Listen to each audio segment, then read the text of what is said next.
Բարև ձեզ սիրելի ունկնդիրներ, ես Օֆելիա Կամավոսյանն եմ, Հանրային ռադիոյի եթերում կրկին երկրորդ շնչառությունն է, առաջին հայկական մեդիա նախագիծը, նախատեսված ավագ սերնդի ներկայացուցիչների համար։ Մենք անդրադառնում ենք 65 եւ ավելի տարեկան անձանց հուզող բոլոր թեմաներին՝ առողջ ապրելակերպ, սննդակարգ, հոբիներ, վաստակած հանգիստ, աշխատանքային իրավունք։ Հաղորդաշրջանակում ներկայացնում ենք նաև այն ծառայությունները, որ առաջարկվում են նաև ավագ սերնդի ներկայացուցիչներին եւ հատկապես նրանց, այնպես որ նոր թափ եւ երկրորդ շնչառություն վերցեք։ Այսօրվա մեր թեման պարն է, ես հյուրընկալել եմ Ստեփան Թորոյանին, նա մենք կրթամշակութային հասարակական կազմակերպության հիմնադիրն է։ Ողջույն Ստեփան, շնորհակալ եմ, որ ժամանակ գտաք։ Ինչով է զբաղվում նախ մենք,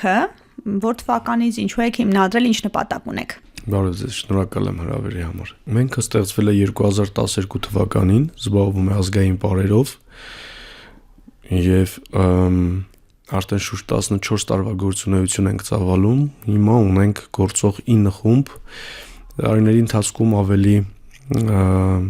ուժեղացել ենք, ավելի լայն գործունեություն ենք սկսել ծավալել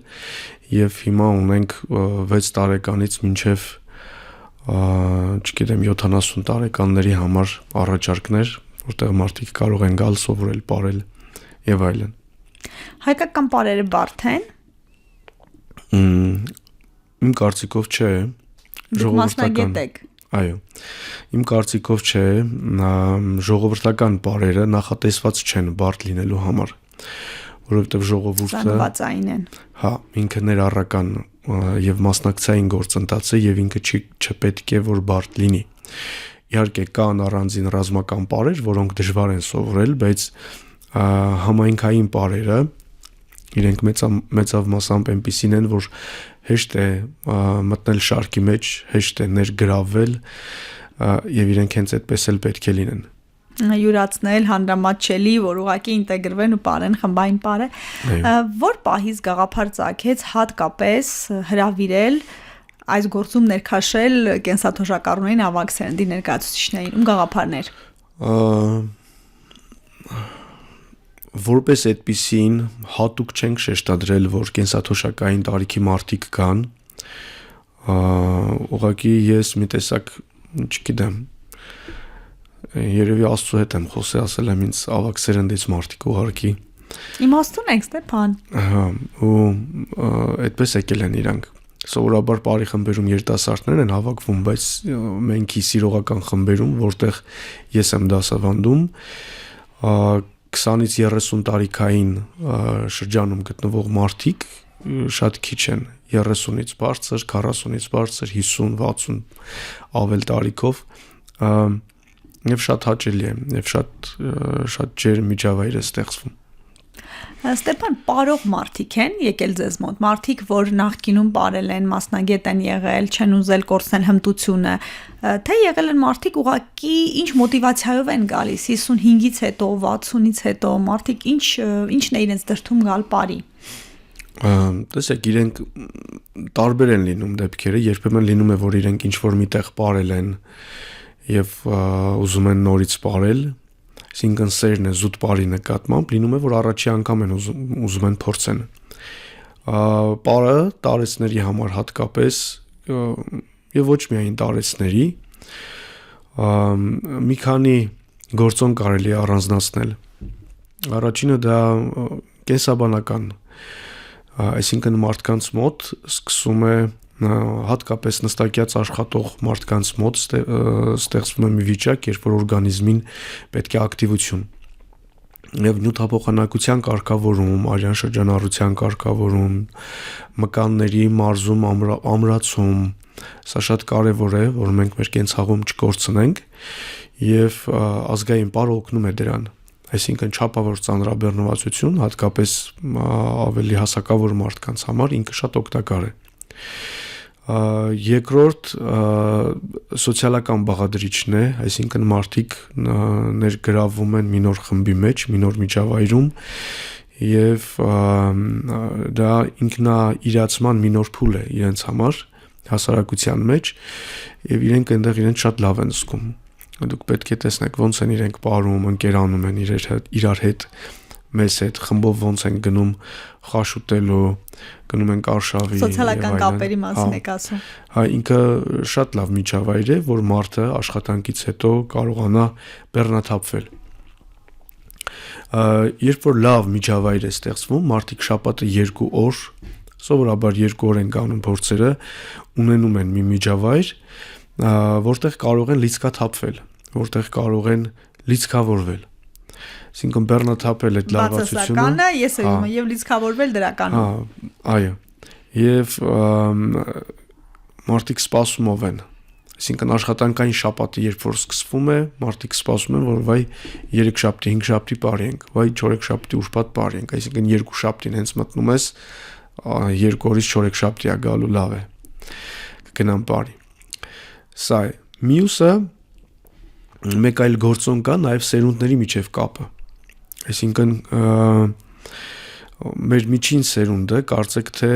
կամուրջ է դառնում ավագ սերնդի եւ կրտսեր սերնդի միջև, որովհետեւ սերունդները պետք է իրար հետ ընդհանրություններ ունենան։ Մեր ժամանակներում սա անջրպետը մեծացել է, այո,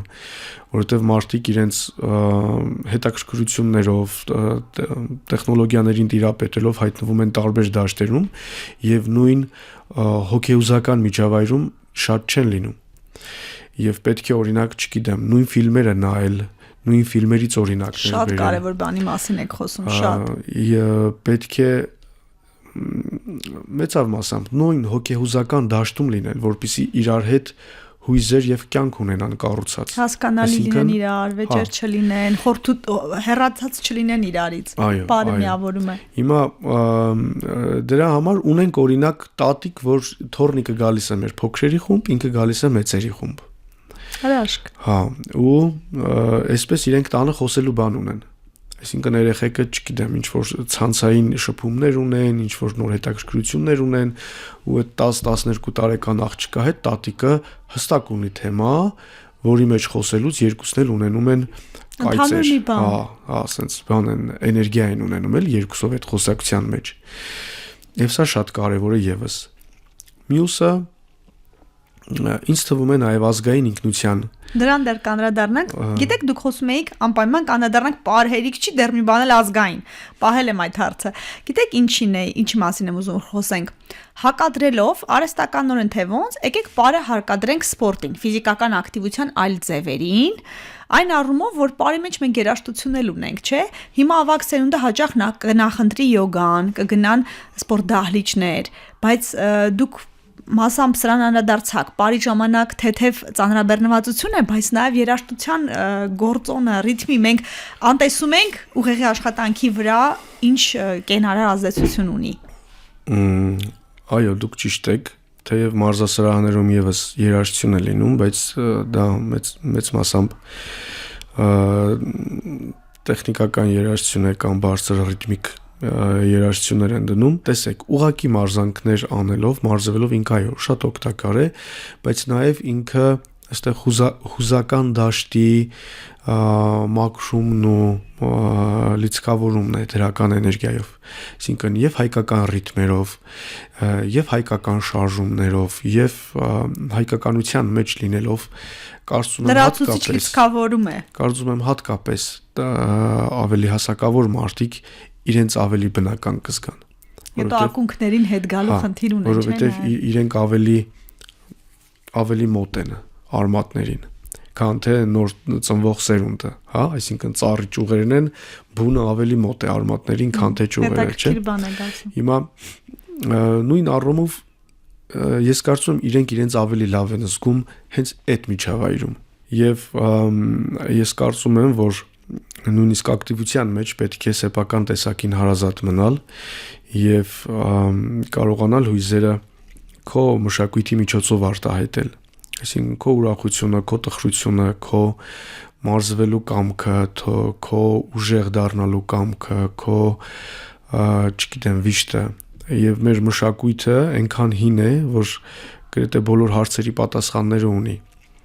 Հուզական առումով ինչպես կարգավորել եւ այնքան շատ պատասխաններ ունենք, որ կարող ենք այդ պատասխանները առաջարկել նաեւ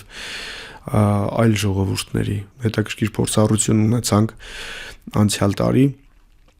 երբ Ճապոնիայից եկան 4 մասնագետ, 2 պարուսույց, 2 երաժիշտ, ովքեր գործուղվել էին Ճապոնիայի ժողովրդական պարերի ազգային ֆեդերացիայի կողմից, որպեսզի ազգային հայկական պարեր ուսումնասիրեն, եւ մենք ունեցանք 2 շաբաթյա վերապատրաստման դասընթացներ եւ իրենք գնացին Ճապոնիա եւ այնտեղ իմի հայկական ազգային պարեր են դասավանդում, տարբեր խմբեր են ունեցել, հավաքել, պարել եւ Instagram-ում էջ ունենք, կոչվում է Մենք Japan, եւ այնտեղ դուք պետք է տեսնեք, թե նաեւ իրենք ինչ ոգևորությամբ են պարում։ Տեսել եմ Թե ռազմական պարերը, թե Երխուշտան, թե Խամխաման, թե մնացած պարերը, իրենք հայերեն սովորում են երգել, հայկական տարազների նման հագուստներ են կարում իրենց համար, եւ լատինատառով հայերեն երգերի բառերն են գրում եւ նստում սովորում են եւ հայկական գործիքներով, հայկական երաժշտություն են նվագում, այսինքն զուռնայով, բլուլով, թմբուկով եւ սա մի յուրահատուկ ազգամիջյան մշակութային կամուրջ է, երբ մենք ունենք մշակութային ինչ-որ բանաձևեր, որոնցով կիսվում ենք այլ մարդկանց հետ, այլ ժողովուրդների հետ։ Մեզ լսում են մեր ունկնդիրները, մարզերում Երևանում ցանկություն են հայտնելու, ինչ դժվարություն կունենան, եթե գան ու որոշեն սկսել պարել, ասենք 75-ում։ Ինձ թվում է առաջի դժվարությունը պետք է համարել վճռականության բացակայությունը, երբ որ առանց ամաչելու, առանց կաշկանդվելու որոշեն, որ մենք պետք է գնանք սրանով զբաղվենք։ Գիտեք, մարդկանց մի տեսակ կա, երբ որ հասակավոր տարիքում մի տեսակ իրենց կյանքը սկսում են դիտել իրենց զավակների եւ թոռների կյանքի մեջ եւ իրենք իրենց անձնական կյանքը գրեթե չեն վարում եւ սա ես կարծում եմ որ կյանքը հենց ապրելու մեջ է, այսինքն հենց եթե տրված է պիտի որակապես ինչ է վերջ դու պետք է քո անձնական ինչ-որ դաշտ ունենաս, քո հետաքրքրություններն ունենաս, քո, չգիտեմ, թատրոն, կինո, երաժշտություն, քո պարը պետք է ունենաս, եւ դա կարծում եմ շատ ավելի առողջ է։ Հենց դու դադարեցիր ինքդ քեզ նայել, մի տեսակ ինչ-որ ապրելու չափանիշ գործոն սկսում է բացակայել քեզ մոտ։ Եվ պետք է վճռական գնալ, համարձակ ցանկություն հայտնել, որ ես գնում եմ, սկսում եմ պարել ու կարևոր չի ինչքան կստացվի։ Այսինքն այս մեր ազգային պարերի մեջ մենք ունենք հսկայական ընտրություն եւ ունենք համայնքային պարեր, ունենք ռազմական պարեր, աշխատանքային պարեր եւ այլն, եւ մարդիկ պարում են ըստ իրենց կարողությունների։ Կան ընդհանրապես չպարող մարդիկ, Ստեփան։ Մարդ, որ այդպես է ռիթմի զգացողությունն այն չէ։ Այո, կան։ Լինում են մարդիկ, որ ռիթմի զգացողություն չունեն, բայց էսթետիկ պատկերացումներ ունեն եւ իրենց գեղագիտությունը եւս աչքը տեսնում է, որ սա լավ է, բայց չեն կարողանում բարել, ինչպես մարդիկ, որ չեն կարողանում երգեն։ Սա եւս տարբերակ է, սա եւս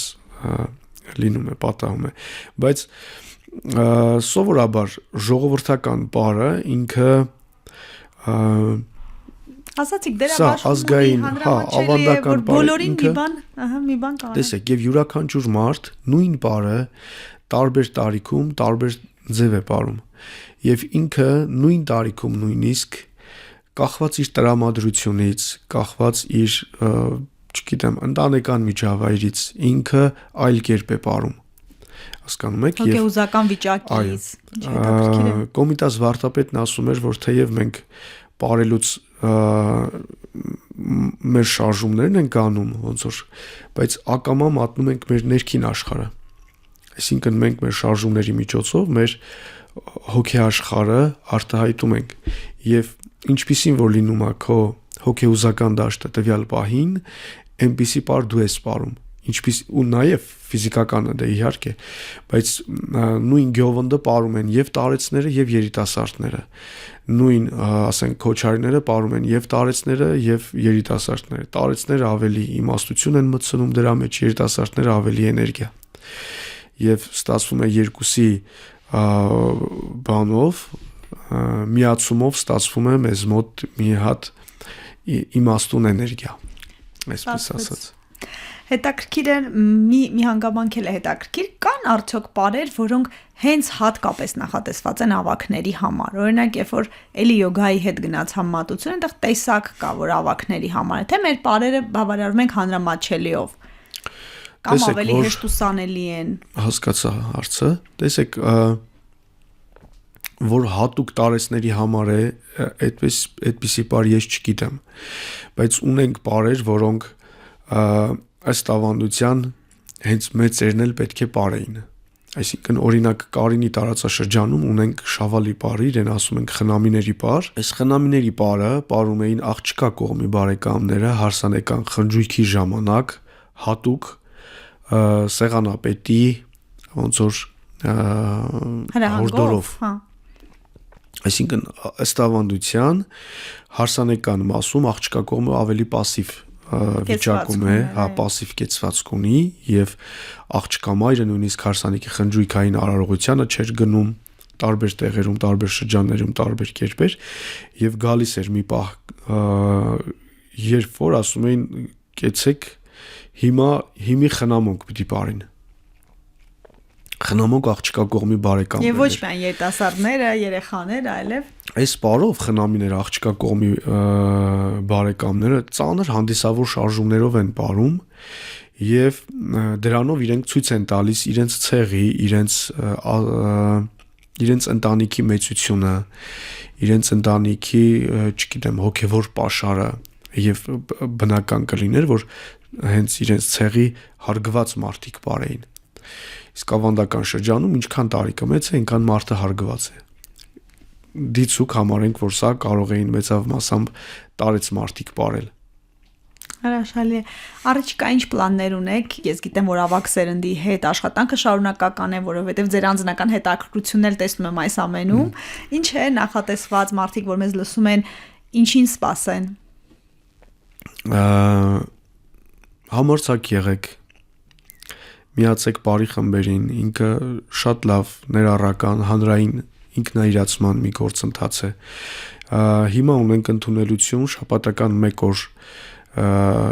հնարավորությամբ փորձել ենք նաև այսպես հարմարեցնել, որ այն մարդիկ, ովքեր 2 օր չեն կարող, մի հատ էլ ունենանք այսպիսի տարբերակ կարող եք գրել մեր էջին։ Ունենք 2 սիրողական խումբ ու սիրողական խմբի բնորոշիչ բառը հենց սերն է։ Այսինքն այդ խմբերում շատ sense մեծ սեր կա, մեծ ջերմություն կա եւ մարդիկ իրենց միջի միայն լավն են ներդնում այդտեղ։ Ունենք փոքրերի խումբ, առաջիկայում նախատեսում ենք Շիրակի մարզում խմբեր բացել, հիմա ունենք Սառնախփյուր գյուղում 2 խումբ եւ նախատեսում ենք նաեւ այլ տեղերում բացել Աստված հաջողի կկարողանանք երևի թե եթե Աստված հաջողի հաստատ կկարողանանք մեծեր իրենց հետ ինչ ունենան, ինչ է պետք բացի կամքը վճռականությունը, չամաչելու այս հանգամանքները տանեցին համոզելն էլ կարևոր է, որովհետև այդ խնդիրն էլ ենք ունենում, էլ ինչ է պետք բարել սկսելու համար ավագ սերնդին։ Դե ինչ ասեմ բոթաս բերեն, փոխնորդ կոշիկ բերեն, ուժ բան պետք է ուղակի գալ։ Մնացածը տեխնիկական ինչ որ հարցեր են, փոխնորդ հագուստ են բերում, կոշիկ են բերում եւ այլն։ Հրաշալի է, հրաշալի։ Լավ հնարավորություն է, թող որ մարդիկ օգտվեն։ Մենք մեր առողջ երկարակեցության ակումբներում, երբ որ առաջարկում ենք, երբեմն կամավորները գալիս են, խնդրում ենք, որ վեր կացեք, բարեք, շատ դժվար են շարժում։ Երբեմն տատիկները ավելի ավագ, սերունդը ավելի մարզային, բացի այն, որ մտքում իրենց թույլ չեն տալիս բարել, դե ոնց կանգնենք, դե ոնց շարժվենք, շատ կարևոր է, որպեսզի քարոզենք մենք, դուք աշխատեք տեղում, որպեսզի մարդիկ բարեն մինչև վերջ, որովհետև տեսնում ենք եվրոպական երկրներում աշխարհում բարում է մինչև վերջ։ Ազգային պար, ավանդական պար, ինքը ժառանգություն չի, ինքը կենթանի ապրող մշակույթ է հիմա։ Դուք ասացիք, որ ազգային պարը էլ ավելի կարևոր է, որովհետև ինչպես խոսեցինք, ազգային ինքնության տեսակետից արմատներին գնալու ավելի ուժ տալիս։ Այո, տեսեք, ազգային պարը մեր ինքնության շատ կարևոր բաղադրիչներից մեկն է, եւ երևի թե ամենաշարժումն է բնականաբար, այսինքն մեր ինքնությունը պատկերացրեք մի միջուկ ունի, որից բխում են մեր բոլոր ստեղծագործական աշխատանքները, մեր ճարտարապետությունը, երաժշտությունը, նկարչությունը եւ ամեն ինչ, այդ թվում նաեւ պարը։ Պարի միջոցով ինքը ոնց որ տիեզերական շարժում լինի, ամբողջական, ու մենք կարողանում ենք մեր կռվից առաջ պարել, մենք կարողանում ենք սգոր ժամանակ պարել, մենք կարողանում ենք աշխատանքի ընթացքում հանգստյան միջոցներին պարել եւ ինքը մեր ինքնությունն է։ Սրանք գործոններ են, որոնք ազդում են մարդու տեսակի, ճաշակի, ձևավորման եւ զարգացման վրա եւ իրենք ամենահոգեհարազատն են մեզ։